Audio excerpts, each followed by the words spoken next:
close to the Construction Institute's annual Women Who Build conference. With me today is April Moss, Chief Operating Officer, Chief Customer Officer, and co-founder of DigiBuild software. April, thank you so much for joining me today. I'm really excited to talk to you and see what your thoughts are about the Women Who Build Summit. Yeah, well, great. Thanks for having me, Laura. And I couldn't be more excited to be part of participating actually in the event, but also being one of the panel speakers. I think we're going to have a lot of fun, and it's just a enjoyable place for women to connect. And, you know, there's that saying that iron sharpens iron, and at these events, that's what happens. So, yeah, looking forward to it. It's so exciting. Have you been to the summit before? You know, I have not. I've done a lot of stuff with the Construction Institute, but last year, unfortunately, I was supposed to speak, and my mother-in-law passed away, so I had to defer to, believe it or not, our CEO pitched for me at the Women Who Build, but have done a lot of other events with the Construction Institute and actually on some of their steering committees, and it's a great organization to be part of. Well, I do remember the CEO, Robert, right? Robert, yeah, Robert Yes. Salvador, yeah. Yeah, he's a great speaker, and I think it's really saying something for the summit itself that an organization, DigiBuild is a startup, right? Yes, it is, yeah. And that the two of you have decided that the Construction Institute and Women Who Build is an organization that you want to be affiliated with. Absolutely, yeah. Yeah, what we see about the Construction Institute that's very different from a lot of the other associations that we're part of, and we're part of quite a few, obviously, in construction, but it's your focus on technology and forward thinking and sustainability and helping companies maneuver through, you know, scopes 1, 2, and 3 of ESG and sustainability that's coming out, but also just helping to help smaller businesses, larger business digitize this industry, which is very difficult.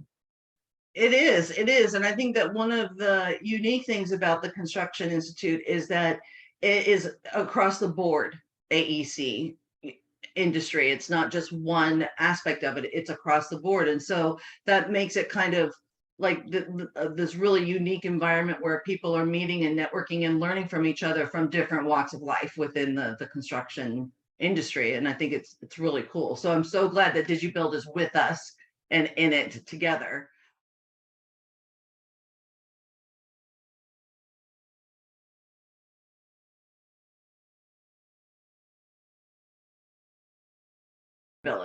Yeah. Okay, great. So ESG is about, a lot of people get confused with it. I was actually just at New York Build, and they had a sustainability breakout. No one knew what ESG was. They didn't know what green was. You know, everybody's confused. They said there's like 15 different definitions for each of these, but really what it's about is ESG is about sustainability and green, and taking the resources that we have today and reallocating those resources, whether it's people, whether it's product, materials, supplies, and repurposing those materials and people even to make sure that we have a community where we're going to allow our global industries as well as just global people be able to function together in a more sustainable way.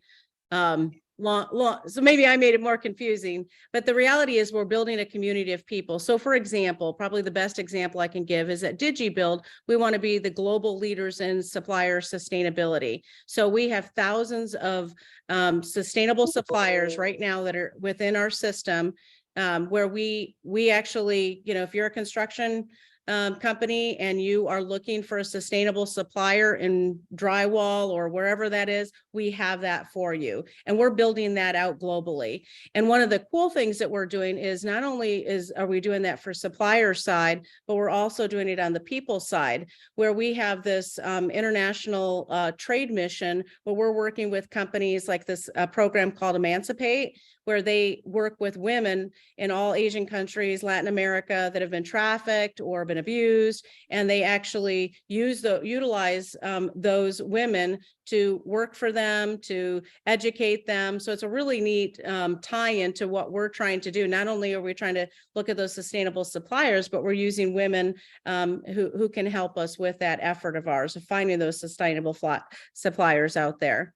So with DigiBuild, what we do is we do bidding, we do ordering, we do tracking of everything that's on a construction project, the end to end. And we'll go out and we'll find all those suppliers. So again, we tap into our sustainable suppliers, or sometimes you don't have sustainable suppliers in certain aspects of building. And so it also identifies where there might be some outages and some opportunities, just with using regular suppliers. So that's kind of how I look at ESG. It's more of a community. It's more of pulling everybody together in all aspects. It's gender neutral. And that's what we're working on. My goodness, that's an amazing like I haven't heard of wow, I'm kind of floored. I'm so excited that you're coming. Yeah. It's going to be really, really interesting. That's really something. Wow, thank you for sharing that. Yeah. Now you've got my curiosity. Like, So the cool tie-in with the Construction Institute is a lot of these companies, like, if you have an educational piece to the Construction Institute where people can get certified, they can learn and understand. Well, one of the things why I feel that Construction Institute is different from some of these other associations, it's not only do you provide the courses and the classes, to become more sustainable, like, hey, how do we do that? What does that look like? There's the people around it that can support and come alongside and explain it, because there's so many words out there thrown around. But when you have a community of people and we get together, you can say, hey, well, this is what you have to do for phase 1. This is phase 2. Here's some ways that can happen for you. And almost like the easy button to get there, because right now there's so much thrown at them that they can't maneuver through all that. So having a bunch of people come together who are in those industries, who actually work in sustainability to help other construction women is absolutely amazing to me. And I'm excited about it. My journey has begun with the Construction Institute, and talking to Nancy about all this. It's just very exciting to me. So I feel it's more than just about an institute that's, people come together and talk about construction. It's about building a community of people that help each other. I have to agree with you, because that, I think, is one of the very unique aspects of Construction Institute.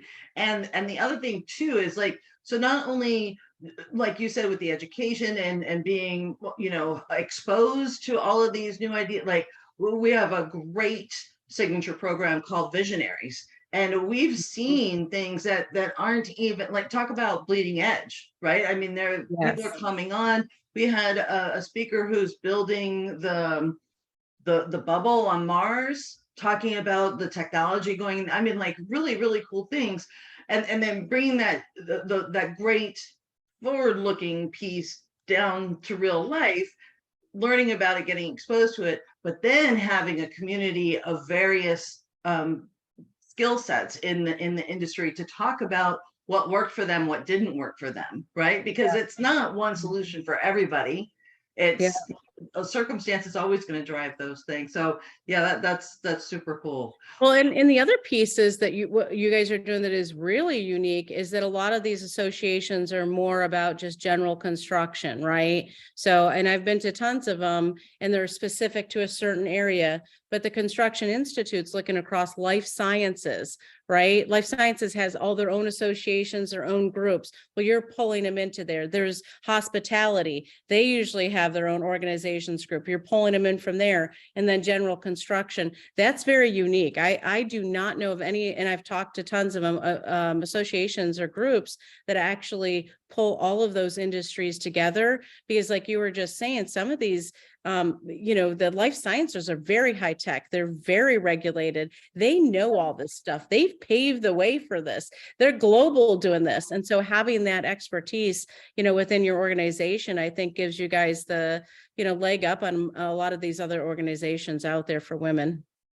Thank you for that. I think that we agree that is its unique, like, value proposition, right? Is this non-siloed place. And I think that there's a great value for those very focused conversations within trades or profession or whatever, but then to have a vehicle to now cross across those, go across those. That's like, okay, you got to know your stuff, but now we've got to break the side. There's Yeah, we need silos, right? Silos are where things are really hashed out, the details and all of that. But even physically on a farm, silos are vented across each other.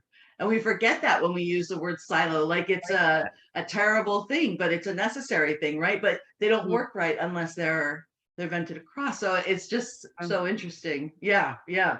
Yeah, I So kind of like my previous history. I worked 21 years with Procter and Gamble, building out tons of sales teams, every type of role you could think of. My last position was running North America operations. I built out teams for Starbucks from the ground up, their first ever organization. And in that CPG world, they called it omni-channel, right? So you worked with club, you worked with drug, you worked with pet, but and you took all those ideas and you'd get together and you'd have these mastermind sessions, right? Where you would work together and come up with ideas and things that might be applicable, things that aren't applicable, but that whole like almost incubator kind of mentality. And that's where I see that you're going with that. I love the silo example. That's a really good analogy. I was impressed when I read that. I was like, oh, well, I got to steal that one. I'm not smart enough to come up with that on my own, but that was a good one. Yeah. What so you speak at a lot of events and have a lot of conversations, and I think that when I'm speaking at an event, one of the things I'm always doing is I'm always thinking about what do I want people to be able to walk away with, like the one or two things, like if I can hit those one or two things for every single person in this room, that it's a total win. What are those one or two things that you really hope people walk away after your Yeah, and time? it's more related, not even to the industry, but it's more personal for people. For me, it's about, to have a successful business, to really understand, to be able to take your vision and where you want to go to the next level. I think there's a couple of things you need to know. One is you need to know yourself. And there's tons of stuff out there. Like I just happen to love strength finders, right? I've built entire teams off of using strength finders models and emotional intelligence. And really, I think understanding who you are, your strengths, your weaknesses, but then focusing on your strength is where you're going to be successful. And that's what I've done for my entire career. I don't have the creds that some of my other women in this industry have. I've had to work very hard. I grew up incredibly poor. I remember doing my first job shoveling snow at age 5 with my brother. We lived in a barn and my dad converted it into a house. So I'm talking, we were in poverty. And then my dad was in construction, and there's things that he did that he loved, like, building cabinets and all this finish work. And he's really good at it. But in construction, there was ups and downs, and he couldn't afford to, sometimes put food on our table, and then the seasonality and not access to larger projects. And unfortunately, when I was 9, he committed suicide. And all those things contribute to that. So my story is a little bit different than my sisters within the Construction Institute. And a lot of them have all these wonderful educations that they were able to, go after. I've got, almost have my bachelor's now, and proud that I keep continuing to work on it. But I learned from those women, and I do those things. For me, it was about really understand who you are, there really aren't limitations, but you do have to work hard, and you have to connect yourself with smarter people than you are, and learn from them and glean from them. And I think that if I was just speaking to women, we're hard on each other, and we're not kind sometimes, because of whatever our insecurities are, where we're at in life. So it's really pulling each other up, all tides rise together, right? And so you want to do that in industry. So I would say that one thing is know yourself, be very aware of your capabilities, and then find other people and other women to connect with to help strengthen you and sharpen you in those areas, but also to help you just even a little fraction with some of the areas where you're not strong. And then I'd say the other thing is just grit.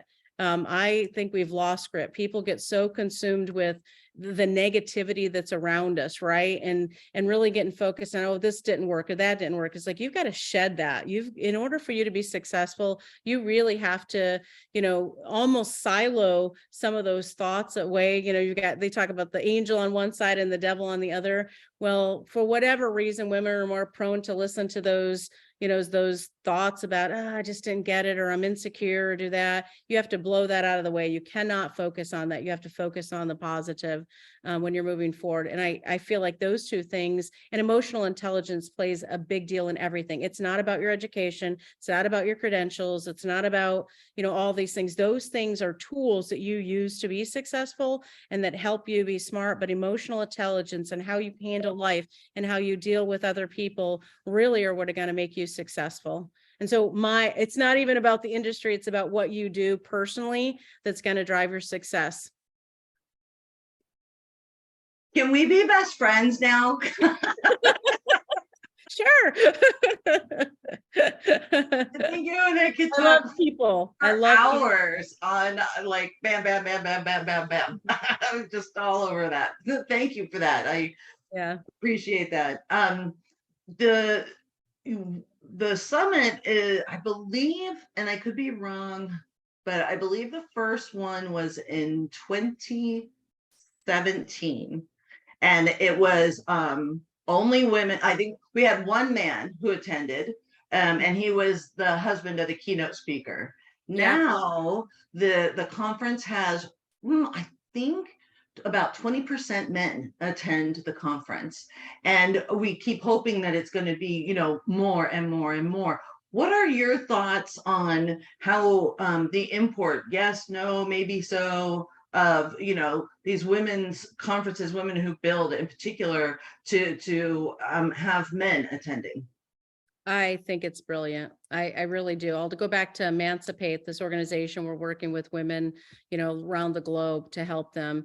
And this Embassy Row organization that's with Emancipate, they put these women through college. So most of the women that I'm dealing with that help us with some of the work all have their bachelor, master's, or doctorate. So these are women that came from nothing to something. And the number one thing they'll tell us is, do not isolate us in this bubble. We need, the men around us to understand what we're trying to do, why it's important that this mission, why we're trying to educate women and help them, through life. And I feel like, there are partners in this world in life. Most of the women here are mothers, and they have sons and they have daughters, right? And so to exclude men, separate them out, I think they need to be our biggest advocates. I think they need to be the ones to say, go for it.